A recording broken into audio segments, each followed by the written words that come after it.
An Englishman on Culloden Moor. The windswept fields of Culloden Moor lie just to the east of the city of Inverness. Their expansive beauty captivates the thousands of tourists who visit every year. But it was here, on April 16, 1746, that one of Scotland's bloodiest battles took place. On that day, 5,000 of Bonnie Prince Charlie's Jacobite rebels were massacred by an English army almost twice that size. Led by the Duke of Cumberland, or the Butcher as he was known to the Scots, the English redcoats spared no one. Those Highlanders that fled were cut down, the prisoners were executed, the wounded slaughtered where they lay. Harry Grant was well aware of the historical importance of this area when he stepped from the train at Inverness Station on a glorious August day in 1924. How could he not be? It had dominated most of his life. Right now, however, he had more pressing things on his mind. It had been a 12-hour journey from his home of York in the north of England, and his first priority was a warm bath and a change of clothes. As he soaked in the tub at his hotel, he thought of the circumstances that had brought him to this part of Scotland. The nightmares had started over 20 years ago when Harry was only 5 or 6 years old. Thankfully, they didn't happen every night, but they were frequent enough and always the same. He would find himself standing in a muddy field, the smell of gun smoke in his nostrils, the deafening noise of cannons ringing in his ears. All around him lay the bodies of the dead and dying. He'd try to run, try to escape the carnage, but the thick, clinging mud would slow him to a walking pace. Then, behind him, he would hear the sound of the enemy. Someone was after him. Getting closer and closer. Soon he was going to be caught and killed. Fear would grip his entire body. His heart rate would speed out of control. Struggling to move faster, he would lose his footing and be sent sprawling face down in the mud. Lying there, he would slowly start to turn his head in the direction of his pursuer, and then, bang! He would be awake. Sitting up in bed, shaking, it would take most of the night for him to pluck up the courage to go back to sleep. Over the years, after trawling through many books, he had identified the battle as Culloden and come to believe that what he was seeing was some traumatic experience from a past life. He was sure that he'd been a Highlander on that fateful day in 1746, fighting alongside Prince Charlie. Harry may have spoken with an English accent, but only because his parents had moved him from Edinburgh to York when he was 5 years old. Scottish blood still ran through his veins.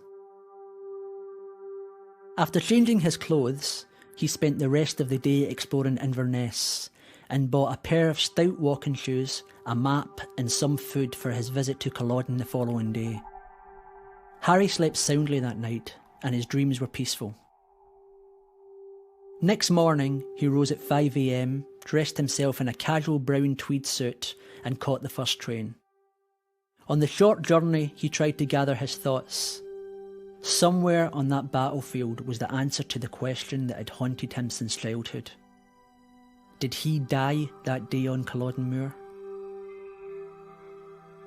He arrived at 5:45 a.m. before any of the tourists and spent the rest of the morning covering every inch of the area, hoping to trigger a memory or find something that would point to an answer. But more than 4 hours of searching provided no clues. He sat down and unpacked his lunch. It was only 10 a.m, but he had skipped breakfast.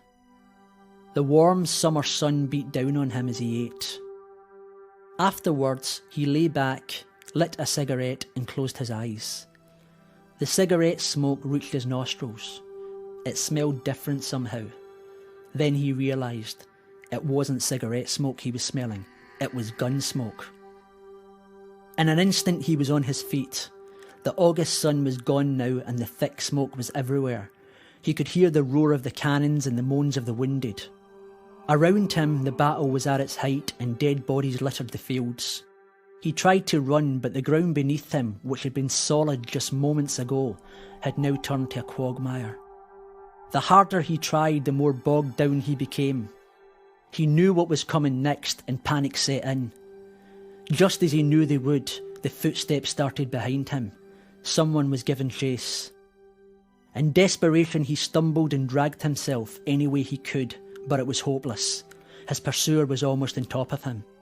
He made one last effort to get away, but slipped, and down he went, face first into the slimy mud. As he tried to pull himself to his feet, he slipped again. It was over. Slowly, he turned his head in the direction of his would-be killer. He saw the steel of the sword first, which was inches from his face. His eyes made their way up the blade to the hand holding it. He saw the white flannel cuffs of the shirt, the tartan sash, and finally the bearded face of an angry Highlander. As the Highlander raised his sword, Harry, still on the ground, lifted an arm to protect himself. As he did so, he saw that the sleeve of his tunic was red. He was a redcoat, an English redcoat. Harry covered his eyes with his arm and waited on the sword coming down. His heart was pounding. Several times he was sure it had stopped, then he felt it beating again. He was ready for the blade to pierce his flesh, but it never came. Finally, he uncovered his eyes. The Jacobite was gone. The fields were empty. There was no noise of cannon and no smell of gun smoke. It could have been another of his dreams, except he was a good 100 yards from the spot where he'd been eating lunch, and his hands, face and clothes were caked thick with fresh mud, despite the fact that the ground was baked hard by the sun. He left the moor as quickly as possible and ran to the nearest building, the Prince Charlie Hotel. At the inquest that was to follow, Annie Fraser, the owner of the Prince Charlie, later recalled her first meeting with Harry Grant. When he walked into the hotel, he was shaking awfully bad. Something had scared the life out of him, and he looked like he'd been dipped in mud. After he cleaned himself up, I offered him a drink. It took a good few whiskies to loosen his tongue. Then he told me what had happened. It was no shock to me. Anybody who's lived in this area knows all about the ghosts of Culloden Moor. Annie Fraser went on. He sent to Inverness for the rest of his things, but for the next week Mr. Grant never left the hotel. He spent most of his time sitting in the garden, looking out over at that moor. He rarely spoke to anyone, not even at mealtimes. On the morning of August 27th, Harry Grant checked out of the Prince Charlie. Leaving his bags with the hotel owner, he informed her that he was going home to York later that day, but first there was an urgent matter that he must attend to. He assured her that he would be back within the hour. When he still hadn't returned by nightfall, Annie Fraser raised the alarm. A search party consisting of 2 policemen and a dozen locals was hastily assembled, and at first light next day the search began. The body of Harry Grant was found later that day on Culloden Moor. He was lying on his back with his right arm across his face. Even though the ground was solid as a rock, he was covered in mud. The autopsy revealed that he had died of a massive heart attack, probably brought on by some unknown trauma.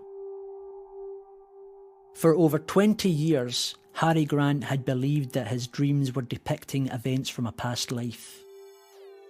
How could he possibly have known that they would also predict the end of his present one?